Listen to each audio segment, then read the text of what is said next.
Hello and welcome to Beat Diabetes Myths versus Facts. I'm Ankita Mukherjee.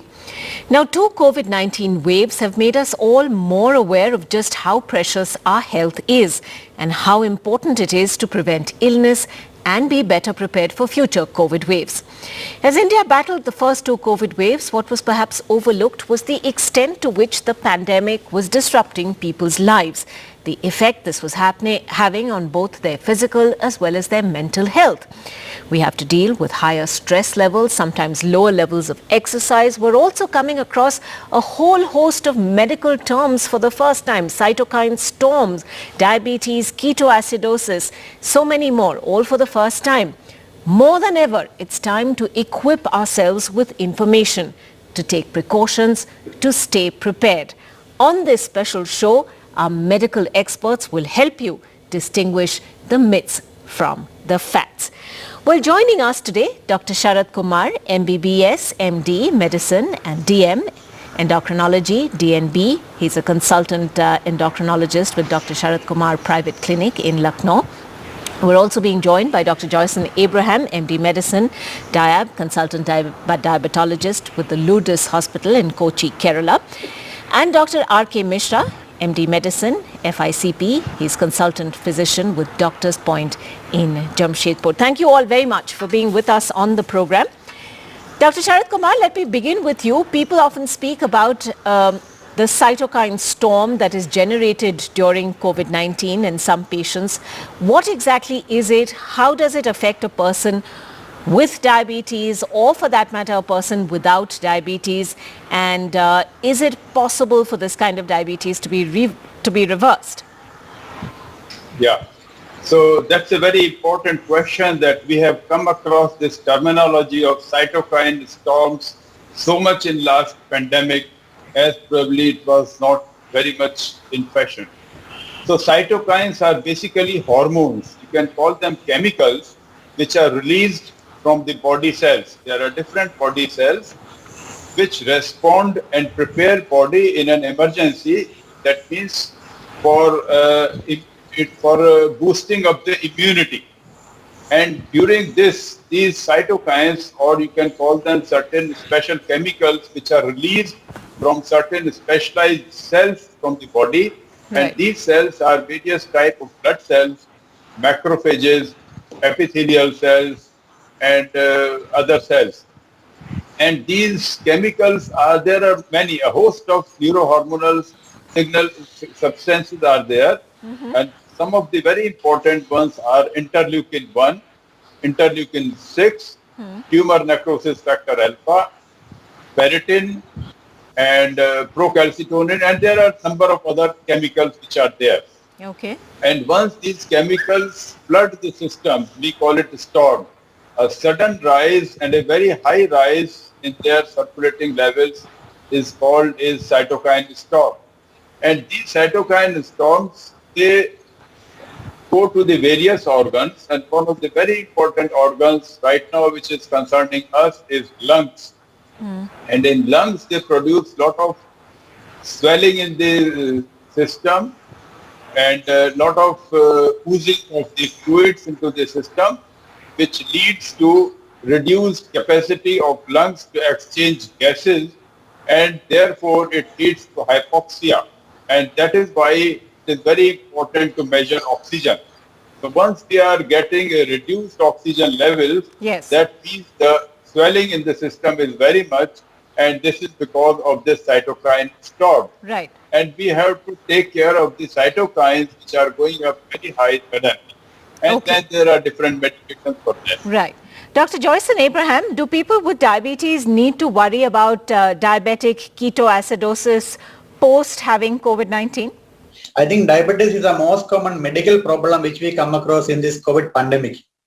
Many of our patients are dying because of diabetes or the complications like diabetic ketoacidosis, or chronic complications of diabetes like kidney disease or heart disease or heart failures. Coming to the diabetic ketoacidosis is a very severe form of uncontrolled hyperglycemia, in which your blood sugar may be often in the range of more than 300. I have seen a couple of patients in this COVID pandemic with the blood sugar of more than 1000. So diabetic ketoacidosis patients will be very sick. There's some patients may lose their consciousness. Sugars may be in the alarming ranges. They will be severely dehydrated.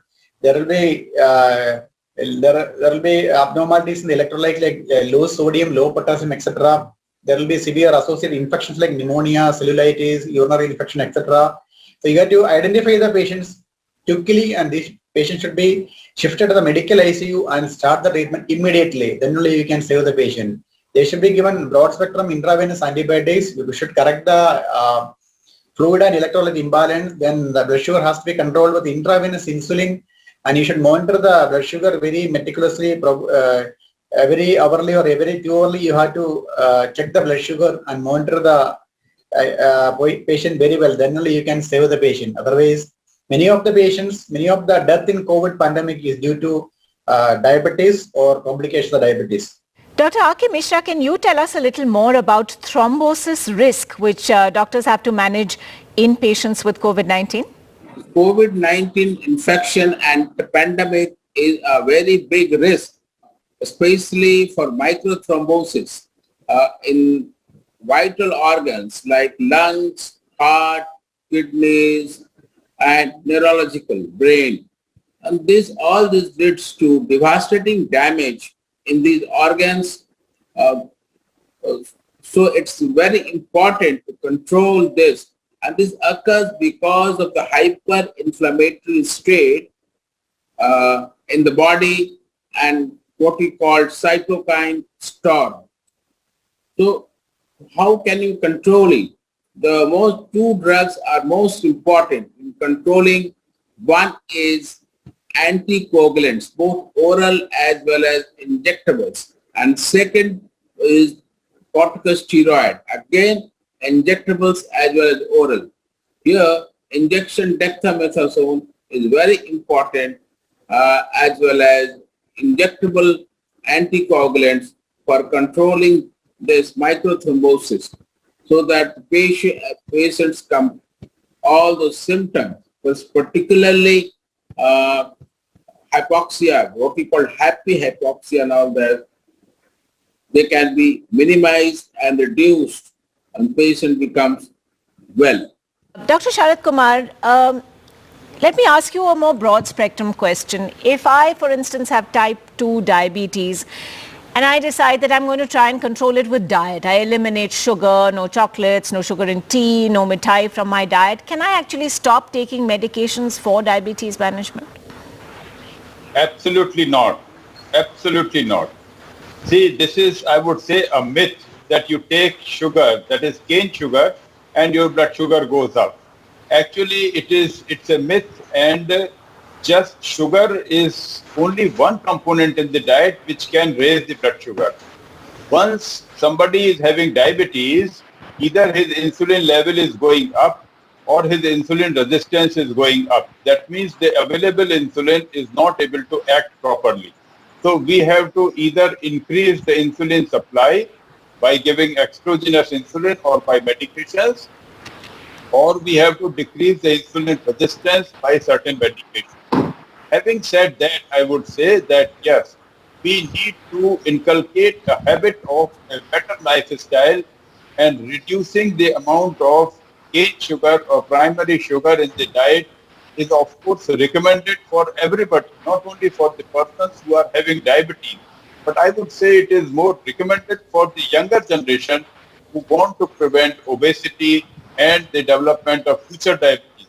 So anybody who has diabetes, please do not stop medications thinking that I have stopped sugar, so my blood sugar will come down. It will not. Please continue your medication. Right. That's one of the myths that we hope we've busted in the course of this show. Dr. Joison Abraham, how important is diet and nutrition in the life of a person with diabetes? Does the diet plan need to manage the medication plan as well to better manage diabetes? Medical nutrition therapy, or in simple words, diet control is one of the most common aspects of any diabetic therapy. I always tell my patients there are 4 pillars of any anti-diabetic therapy. The first and most important one is diet control. Second one is exercise. Third one is you're monitoring your blood sugar, and fourth one is drugs or the insulin, whatever you take. Among this, the most important aspect is diet control. Without diet control, you cannot achieve a proper glycemic control. Diet control means you should eat a diet which should be in balance in nature. You eat a diet which contains 60% carbohydrate, 30% proteins, and less than 10% from fat. You never skip a breakfast. You never eat a late dinner. You take your meal in the proper time. You should take plenty of locally available fruits and vegetables as well, which will give you enough vitamins, minerals, and other nutrients which you need. And you try to avoid white things like salt, sugar, and maida, and you consume less quantity of white rice. So if you can do 30 minutes of exercise every day with a proper diet control, I think you have half win the race. All right, those are all very sort of important prescriptions, if we can call it that. We've talked at length about both diet and medical management of diabetes. We are going to take a very quick break at this point, but there's lots more to talk about, including home-based cardiac care, including cardiac rehabilitation. We'll have much more on that when we come back in just a moment.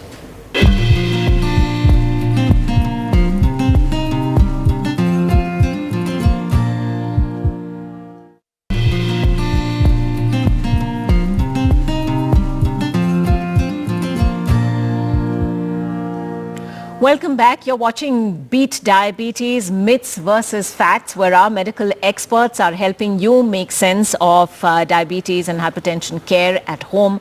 Everything that you need to know about what needs to be done. Dr. R.K. Mishra, what is home-based cardiac rehabilitation? How was it used during the pandemic? Home-based cardiac rehabilitation is a very important thing during COVID pandemic, because it doesn't require any transportation like center-based cardiac rehabilitation, and it can be individualized for that particular patient, and it is absolutely tailor-made. It quickly helps in improving the cardiac as the pulmonary health of the patient, and it has been designed evidence-based by American College of Cardiology, American College of Cardiology and Pulmonary Rehabilitation. So it is absolutely evidence-based, and it has a lot of advantage side by side with cardiac-based rehabilitation, center-based cardiac rehabilitation. Let me ask Dr. Sharad Kumar. It's been observed that a relatively younger population is now getting diagnosed with diabetes. Do you see that as a worrying phenomenon, and what, in your opinion, is the cause behind this? And can only lifestyle modifications work for this age group, or is medication going to be equally important? Yeah, so this is actually a mind-boggling situation. This is an unnerving situation for us, the clinicians, who are seeing a host of younger diabetic patients now just walking into our clinic. Some of patients are just in their 30s and many are in 40s, and they are developing diabetes, and there was nobody in the family who had diabetes, and they cannot think of any such factor which could have led them to development of diabetes. It is really unnerving. The situation is, it is quite likely a larger part is genetic. We Indians, or you can call it them South Asians, we are particularly susceptible for development of diabetes because we have inherently increased insulin resistance in our system. So this is something genetic, that we are genetically more predisposed, number one. Number two, yes, the lifestyle, which has changed in last couple of decades, is really very important, and a lot of obese children are now being seen, and children have become lethargic, and I must say that their parents, the children who have become now parents, they themselves are having so lousy lifestyle that they hardly can give good training to their children. So we need to emphasize the point that we have to maintain an ideal body weight Right. by optimal utilization of exercise and reduction in the calories intake in the younger population. All right. Thank you very much. Once again, you're flagging a very relevant concern over there, given the staggering number of cases in recent times, in fact, that have been seen of people, a younger demographic getting diabetes. Dr. Joison Abraham, what steps can a woman take to better manage gestational diabetes? Gestational diabetes is nothing but the detection of diabetes during the pregnant period. Usually, the GDM is detected in the second half of pregnancy, that is 24 to 28 weeks of gestation. But in people who are at high risk, like those who have a family history of diabetes, those who are already obese or overweight, those who have a history of polycystic ovarian disease, you should not wait for the second half. As soon as the pregnancy is detected, you should screen for diabetes. You just eat a 50 gram of glucose and check the blood sugar 1 hour after that. And if your blood sugar is more than 140, means you have a slightly higher blood sugar. Then you should do further GTT, that is glucose tolerance test, to confirm or disprove that you don't have diabetes. Why this GDM is important? Because if your blood sugar is higher in the gestational period, the mother and the baby is at risk. So we advise a tight glycemic control throughout the entire pregnancy. The current recommendations are your fasting blood sugar should be less than 90 and 1 hour post meal should be less than 140.